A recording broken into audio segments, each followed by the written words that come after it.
Hello everyone, welcome to GoTarryn TV. I'm Taryn the Traveling Trainer with GoTarryn Personal Training here in Atlanta, Georgia. About to welcome another wonderful guest for the very first time also here in Atlanta, Georgia.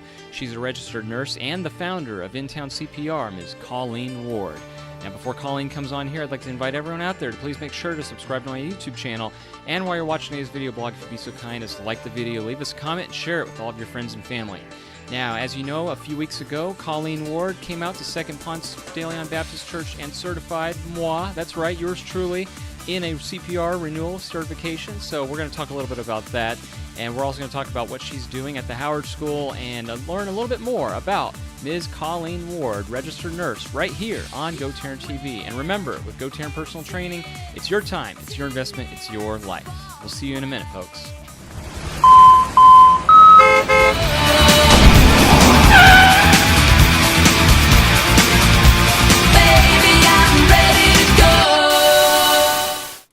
Welcome back, everyone, and as you can see side by side for the very first time, we have joining us from also Atlanta, Georgia, Ms. Colleen Ward. Colleen, how are you doing out there today?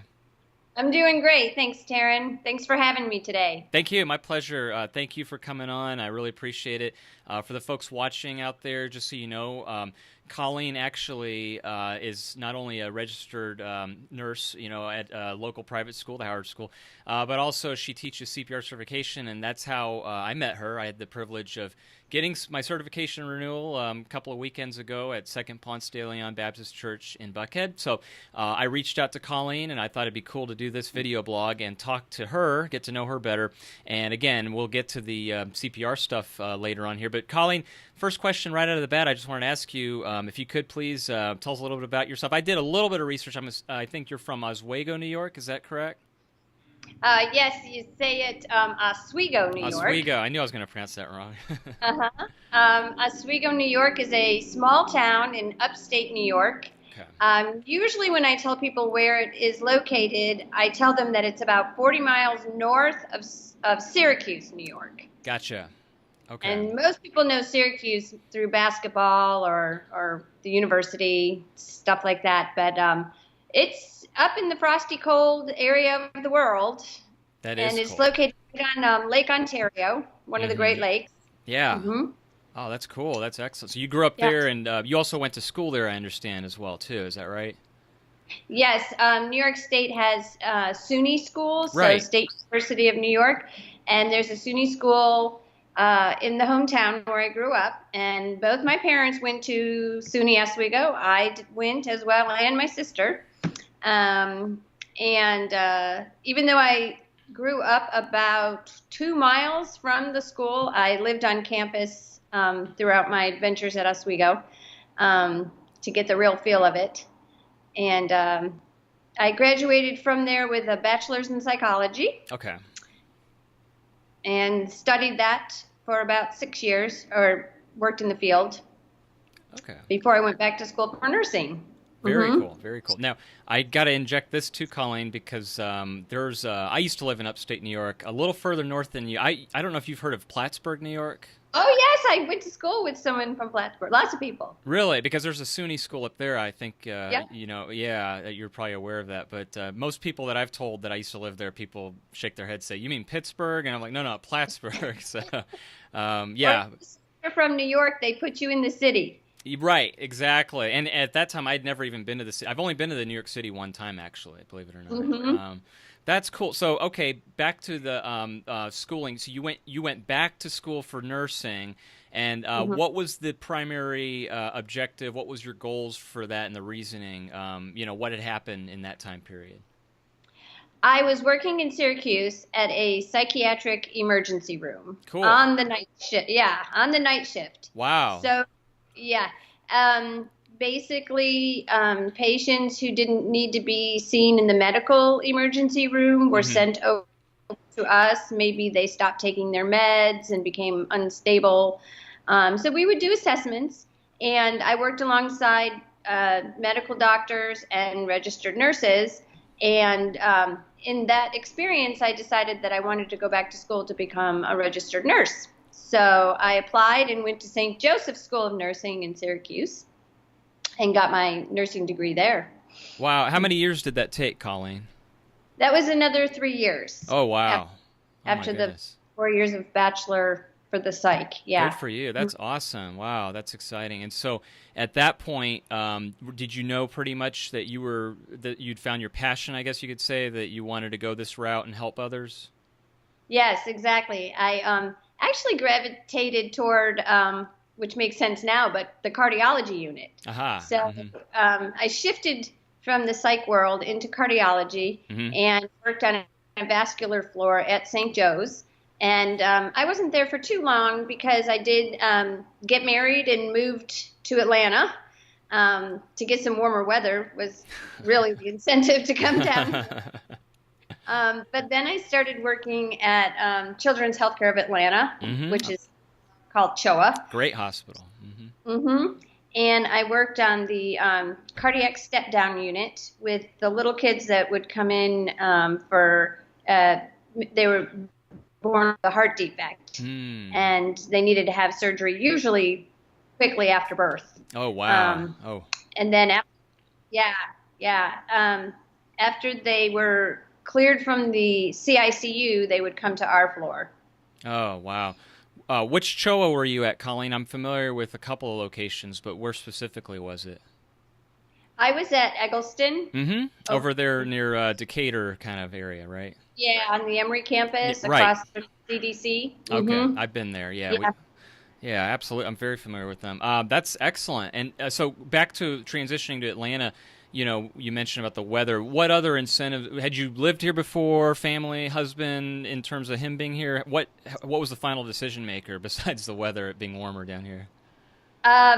Yes, my husband at the time was also a pediatric emergency room doctor, and he was originally from the South. Although we met in Syracuse, he was finishing his fellowship, and so he wanted to get back down kind of near his territory. I was excited to try something new, and so we migrated down here to Atlanta. And in fact, I probably had 20 friends from SUNY Oswego who had already come in the mid-'90s, right around the Olympics, and set up camp down here in Atlanta. So I knew a lot of people when I came. Wow, that many people. That's interesting because, that's a huge jump. That's a big move from upstate New York down to here in Atlanta. So a lot of them were from the island and the city, and they just didn't want to go back, but yet they kind of still wanted the city life in a sense, but not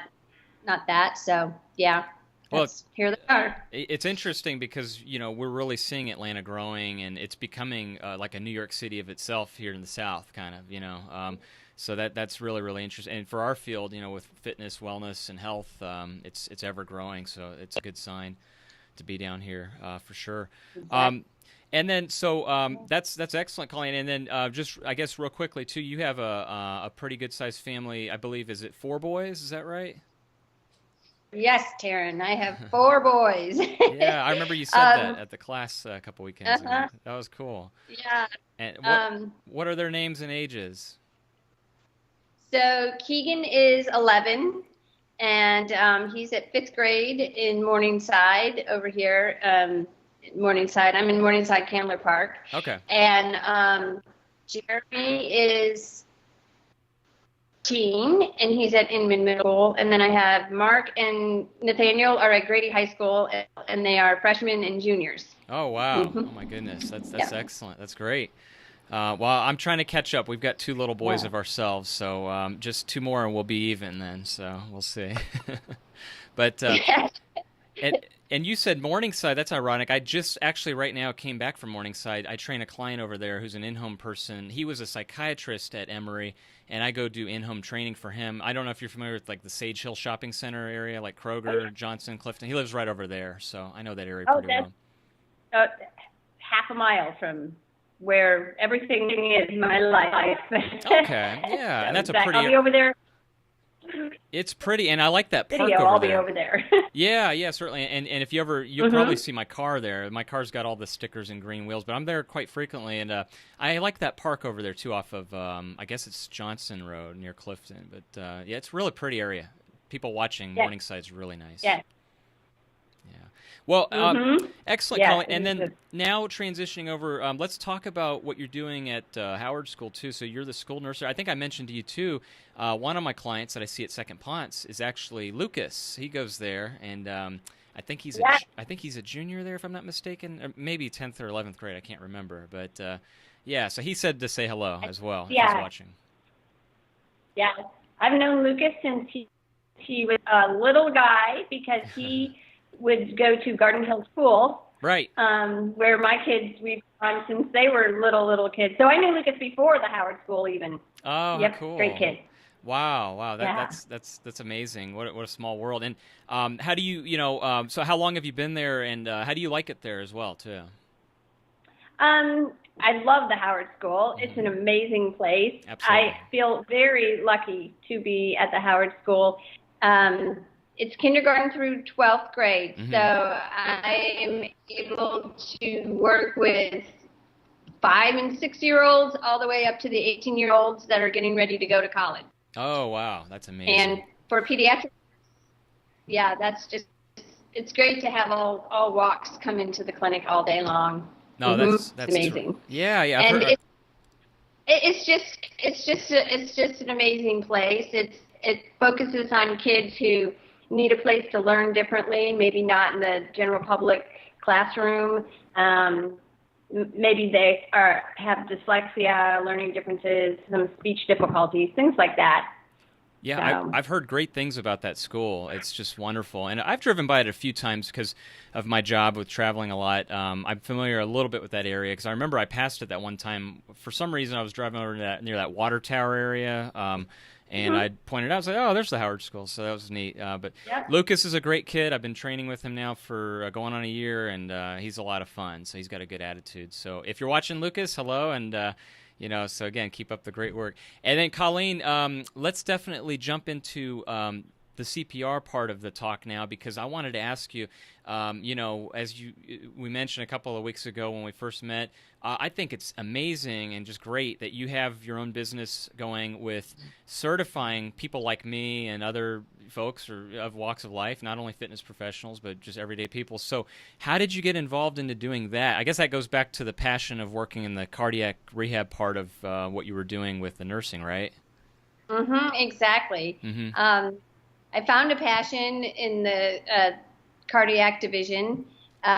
First, it was with the adults, and then I moved to pediatrics when I came to Atlanta and worked with the little guys. And then when I got to the Howard School, one of my duties is to train all of our staff and faculty and make sure they're certified in CPR AED. So we rotate about 40 staff faculty every summer in pre-planning so that we cover all about 120 staff faculty at Howard. And then I started saying, well, why don't I train the seniors as they go out into the world and get them ready to be able to save a life? And then we started training all the freshmen in the freshman health class so that by the time our high school students graduate, they're all certified in CPR AED.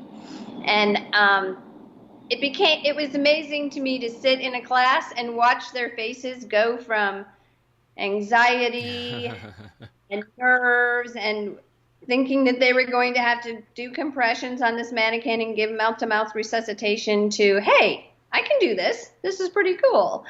And then I guess through the fact that I am associated with all of my children's schools and neighborhoods, people would come and start saying, hey, I need to get certified, or, where can I? And I said, well, I should offer this to the community. So I started up in-town CPR and offer classes to anybody who is interested in learning how to save a life, to those who are medical professionals and need their basic life support certification every 2 years. So that's how I got where I am. Oh, that's today. Great. Yeah, that's excellent. And I liked what you said, too, in the class in terms of mentioning that your hope to us as the students, in that case there was 5 of us, was that we wouldn't sit there with the deer in the headlights look, which I think most, and I'm guilty of it myself, most of us would probably by instinct just have that panic, that fear. and instead turn us into the first responder and jump in there and initiate things, right?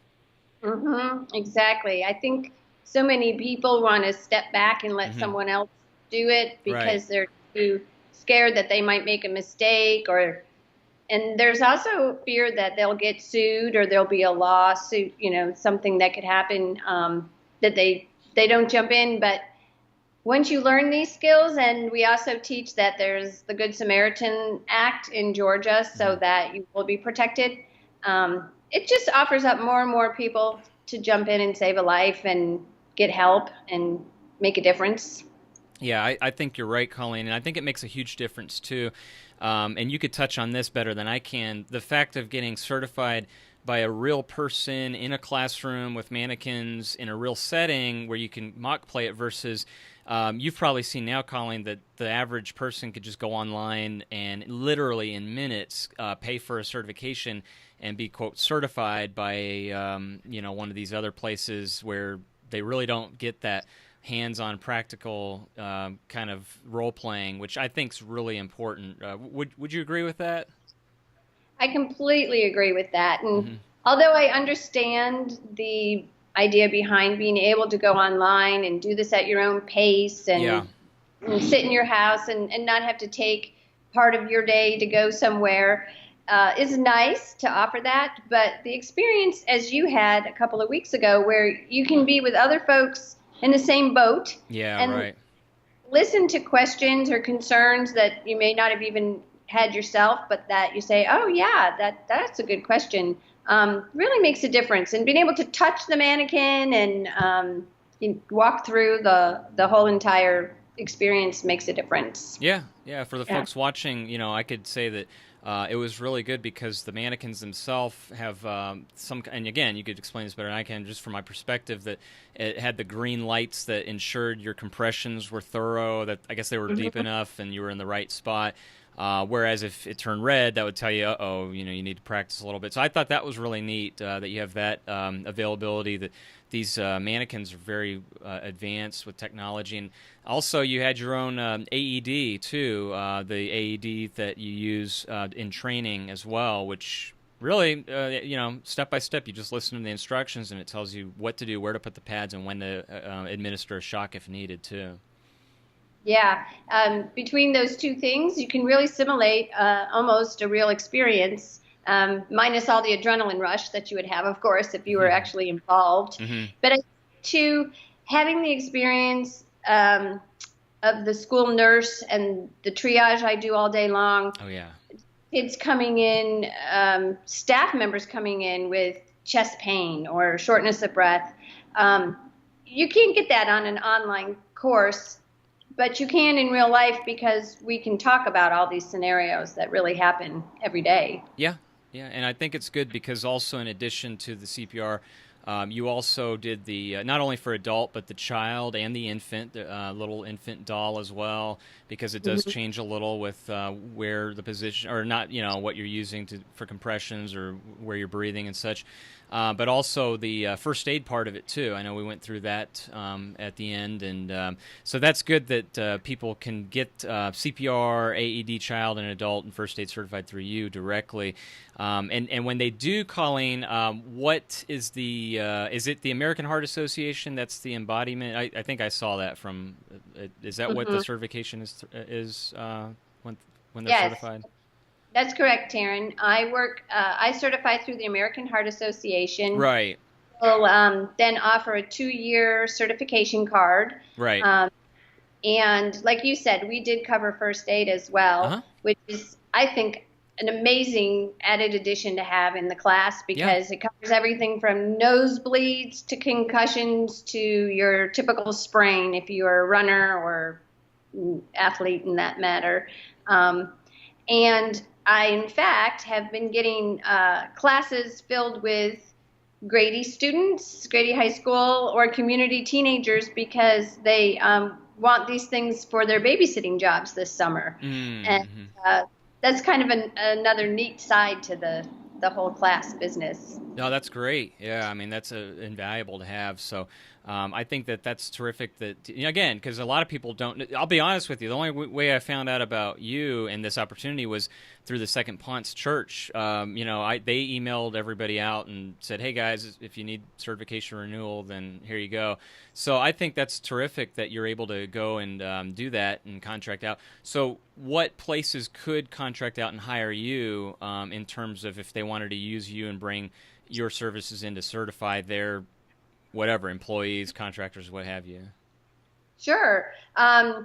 There are daycare centers that need to be and should be certified. Mm-hmm. There are workers, medical office staff, so your dentist, your general practitioner, all those dermatologists, anything can happen in the office. Good point. A lot of coaches, for example, a lot of the club sports around Atlanta, there are coaches on the sideline, and unfortunately there are sudden cardiac events with our teenagers on the field. And if you were certified and you knew these skills, you could jump in real fast and start giving compression. So I recommend it to coaches. Parents who are on the sideline with their kids and would want to get certified, and maybe you have a family member who has a heart condition and you're not sure if something could happen, and they live near you and you'd want to be able to help. I also would recommend it for church staff. It's another organization that would need it. Babysitters. And I think that's a pretty good amount right there. I mean, that covers that's a huge broad spectrum. So you're talking about a lot of places that could really utilize your services, and that's wonderful to be able to have.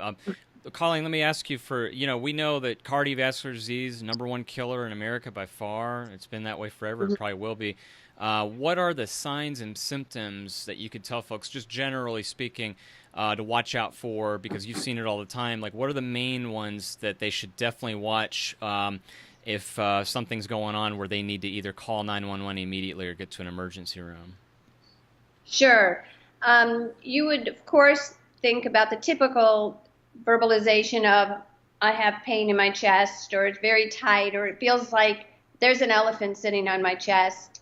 Somebody might describe that pain as radiating to their back. You might describe it as traveling down their arm, one or both arms, most typically the left arm. Yeah. They may also complain of tightness in their jaw. They may say that they feel nauseated, short of breath, like they feel dizzy, lightheaded, and they might look a little pale, pasty in the face. Anybody who presented like that, you would definitely want to think possible heart attack happening and have them sit down, call 911, stay with the person, comfort them, and wait till some help comes. Good. That's good general advice and suggestions. And if they want a thorough insight and learning it hands-on from you directly, that's the way to go. And again, I'll definitely second that, because you touched upon everything, and it was very efficient and answered all of our questions when we did the certification at Second Ponce. So that's great, Colleen. And a few more questions, if you don't mind, before we let you go here.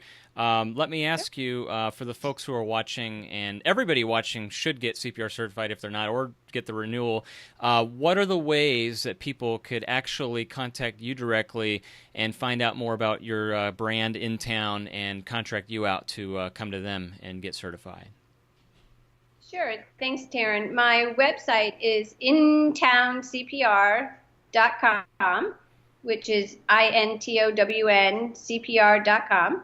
And once you got to the webpage, you can then learn more about me, and also click on classes, and then it will display the type of class you may need, whether it's BLS for medical professional, and that will link you to the days I offer that class. Or you might want Heart Saver, CPR, AED, First Aid, such as we took, and it will then take you to the schedule to sign up for those. So it's real simple, very easy. My email address is also on there, which is cwardsavealife@gmail.com, and you can contact me that way as well. And I'm happy to come to you, if, as I did with your class, Taryn. If somebody would prefer that I come do a group class at a specific site, we can make that happen. Yep. Perfect. Good. Very well, Colleen. And then finally here, what are the plans going forward? Here we are in the spring just about. Last question. Do you have any spring break plans or getaway or traveling going on here in the next month or so? Well, funny you ask. I just booked a ticket to go to upstate New York. So I'm probably one of the very few going someplace that's going to offer colder weather. Yeah. But I am going to go up and visit my parents, and I'm hoping that my sister, who now lives in Boise, Idaho, is going to be able to join us. Wow, and that's way out there. Spend time together. My dad just had to have some surgery, so we're kind of hoping to get together for a little while on the break. Very good. That's excellent. It's good to have everybody together then and up there. And, you know, again, I can't say enough. It's so beautiful up there. The Adirondacks and Lake Champlain and all that area is just one of my favorites for sure. So that'll be fun. That'll be exciting. So it'll be a good time. Yeah. Excellent, Colleen. I see some snow. Yeah, I mean, they're getting hit. They got that whole nor'easter still, I think, up there. So, but, you know, we didn't go unscathed without a cold winter here, too, in Atlanta. So we definitely had that here. Well, Colleen, thank you so much for your time. This half hour flew by so quickly. I can't believe we're already finished here. But I want to thank you very much. And we're going to have your website and your contact information up on the screen here when we fade to black momentarily. But Colleen, have a great, wonderful rest of your day. Happy spring break. Happy travels up to upstate New York. And it's really nice to talk to you here. And let's definitely have you back for a follow-up video blog and touch on another subject matter with heart disease, too, please. Thank you, Taryn. It's been a pleasure, and I feel just so lucky that I met you a couple weeks ago. Thanks for helping spread the message. Definitely. We need to. It's a good message. We need to keep spreading the word for sure, Colleen. And that's great. Yes, so, again, let's get the website and email up here shortly as we fade to black. And, Colleen, have a great rest of your day. Okay, thanks. You too, Taryn. Thank you. Bye-bye. Bye-bye.